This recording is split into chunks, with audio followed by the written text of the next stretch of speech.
Well, Lewis, congratulations, another pole. You can keep your glasses on because it's lovely and sunny, and it has been quite cold here in Mexico. You look like you enjoyed the sun, you made the most of the track. It's been changing so much over the last couple of days, but you did it when you need to, didn't you? Yeah, it's been a really solid weekend so far. I would say the Q3 was not very good for me. Even though I got the pole position, it was actually not a great lap. I had a really serious delta compared to the, particularly to Nico and some of the other drivers throughout the session. So I lost quite a lot of time on my final lap, or my first lap and then the final lap. I didn't put the sectors together. So in the first run in Q3, the first two sectors were so-so. The last sector was pretty bad. And then in the second run, the first section was not good, second sector was good, and the last one was really good. So I think putting them all together, I've got another 3 or 4 tenths that I should have had on that time. But nevertheless, you're the one that has the clear view for the start tomorrow. I know you said when we last spoke in Austin, you haven't won this race, you haven't won Brazil. To tick this one off, how great a feeling would that be? Is right. Yeah, I mean, this is a race that I haven't won. It's a long run down to turn 1, so the start's going to be important tomorrow. But the long run pace is really, really strong for us, and we're obviously on the slightly better tyres. So, as always, I think our strategist does a fantastic job. And the car's been great this weekend, so I hope that continues.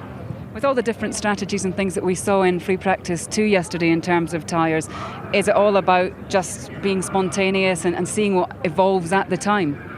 In terms of strategy? Because free practice 2 looked quite confusing to work out who was where. I mean, Ferrari ended up fastest and then they start 6th and 7th today. So are you comfortable, you know where you are and you know how this race is going to run when it comes to tyres? Yeah, I mean, it's the thing is the medium tyre goes forever. You can do pretty much the whole, if we started on the medium tyre, we could do the whole race on it. So they perhaps shouldn't let us use the medium tyre this kind of race and make it more stops and that, but tomorrow is generally a one-stop race as it was last year, which I don't know if people like that more. I like it less, but it is the way it is. But it's definitely got its challenges in which, looking after the soft tyre and flat spots and all those kind of things, it's going to be a real challenge tomorrow. Well, Nico, how did you do it? You managed to improve when everybody else was struggling.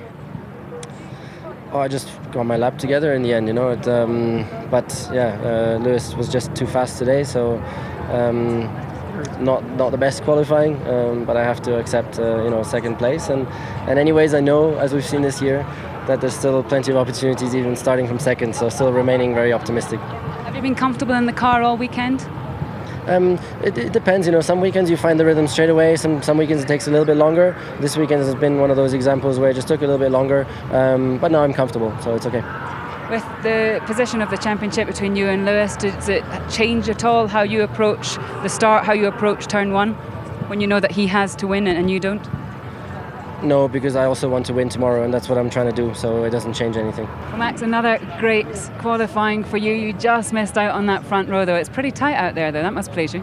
Yeah, for sure. I mean, it's just a very tricky track. If you get the tyres in the right window, it can give you a lot of lap time, and that was what happened to me in Q2. The car felt pretty good.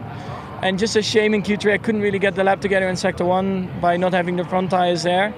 But in the end, we are still third. Maybe it's even better than starting second because of the track difference in terms of grip.